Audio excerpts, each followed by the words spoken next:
So this is a bill that we've introduced in the New York City Council to make pet ownership easier. It would provide sick leave for people to take care of their companion animals, which we believe is very important from a health standpoint. When you take care of your animals, you're taking care of yourself too.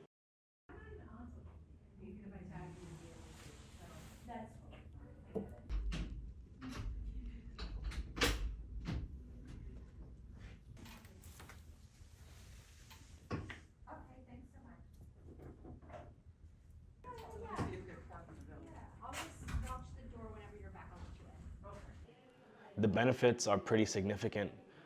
When you take care of your animals, it means that your cortisol levels go down, which means it improves your issues with anxiety. It encourages physical activity like walking your dog, right? Which also reduces depression. Having an animal is so important for our mental health and so important for our physical well-being too. And so we need to do everything that we can to make pet ownership easier. And by allowing individuals to take care of their furry animals, who I believe are also part of our extended family, it's great for our health. It's also good is also a good work issue as well, giving workers more flexibility in how they use their time.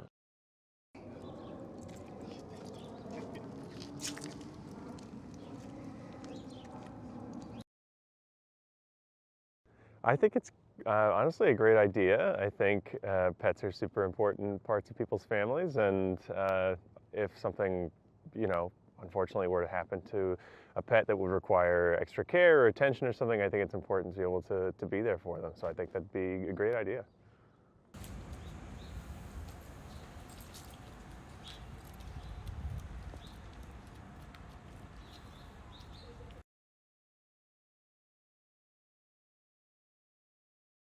I think that that's an awesome idea. A lot of us consider our pets as family. They take care of us as much as we take care of them. So if we could get paid leave to take care of our beautiful pet babies, I would love that. I think that would be awesome.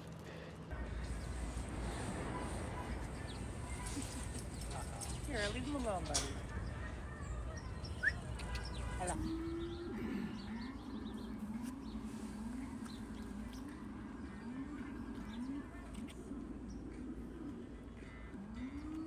Hi. Can you sit? I think in a society that's built for couples to have children, there's a lot of benefits for that, but people that choose not to have children and are going into old age being single, people don't consider the importance of companionship and the value that it brings to your life. And for a lot of people, dogs are the most important things in their life. So I think that while it might not be the most important issue facing our current system, I think that it's not anything that's going to hurt anybody.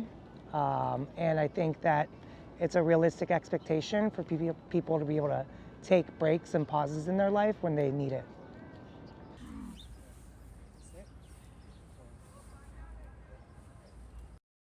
I think that's great. I think a lot of people right now, especially younger people, are not having children. So their animals are their children. Their dogs are their children or their cats or whatever. So I think that it's actually really important to cater to that kind of the new family. Sit. Good girl. Yeah. You stay. You stay.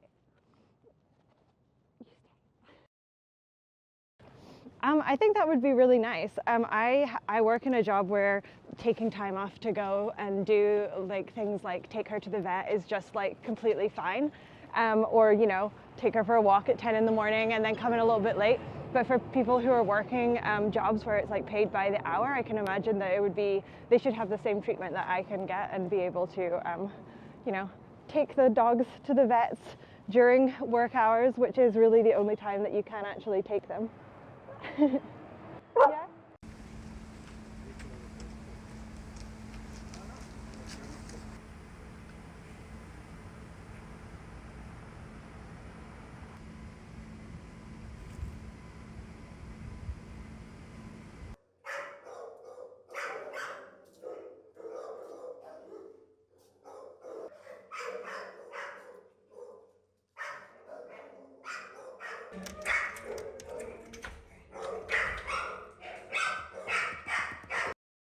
We're seeing a lot of surrenders. I mean, shelters across the country are just packed with animals. And this type of legislature is going to recognize that pets are family and pets belong with their families, and anything we can do to keep pets and families together is going to help shelters and help people. The mental health benefits of having a pet are really unmatched. So by alleviating the fear of repercussions, either financially or just with your work, if you have to take off to care for your pet, that might not only prevent surrenders coming in, but also might help increase adoptions as people get more comfortable with the fact that, you know what, I'm taking in a new family member and I'll have the ability to care for that family member if anything goes wrong.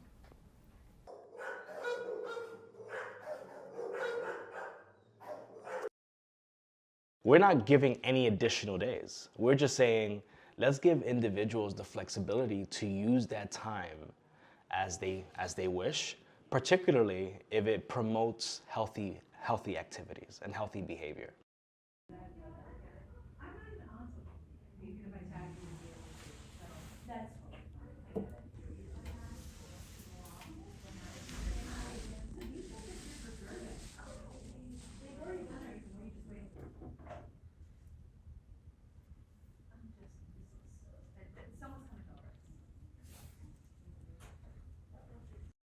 I know that when I'm with my cat, Rocky, at home, I have two cats, Rocky and Nina, all my anxiety melts away. And there are 50% of households here in New York State that have animals. And every time when we think about mental health, we often think about, what medication should we prescribe, and what treatment should we take, and all of that is important. But there are protective factors. What can we do to take care of individuals before they get sick in the first place? And that's where having an animal makes a big difference. And when I'm with my boy Rocky and I'm with Nina, all my anxiety melts away. I'm present in the moment. I'm in touch with my feelings, and I'm more focused and more positive. My whole well-being is improved. We need to be replicating that for a lot of people here in this city and throughout the world. And yeah, you can give your belly. Okay, you give your belly. So I think it's a little strange, honestly. This is the second dog we've had, and I've had cats before I had dogs. And I never felt the need for any paid leave. I've had to say goodbye to our previous dog and to cats before, and it was terrible. But, at the same time, I was able to work. Having paid family leave wouldn't have gotten me to get a pet earlier or to get more pets or anything like that. The saying goodbye part was, as I said, awful, but I might have taken an afternoon off or something, but there wasn't really any need to do anything more than that. So I think it's a little odd. So this is Birdie, and we got her right before the pandemic in February of 2020. I know that dogs and just pets in general can help our mental health, and at the same time, they're not the answer to caring for our mental health if we're really concerned about the stress that we're under as people, and the level of competition we feel, and the insecurities we feel as workers. I think we need to take care of those problems, not just add an animal that actually takes a lot of time and energy, and you better be ready for it before it comes. So let's work with some of the root causes of what this mental health crisis that we're in as a country, rather than try and legislate our way into something which might or might not actually have an impact on the work that we're able to do. So it just seems like it's a weird backdoor way in to not really solving a problem that is really significant in our country and in our city. So, you know, the hard part is in training them. And when city government seems to do a lot of things that don't make a whole lot of sense when we have a lot of problems in the city that actually need to be taken care of. So, you know, like focus on the real stuff, man. Like that's all. So, yeah, which isn't to say I'm a pet hater or anything like that, not at all, but it's, you know, we have real problems. We have real problems here, and this isn't gonna, I don't see the connection. Yeah. Till you use the word treat, and then she'll come running, of course. She's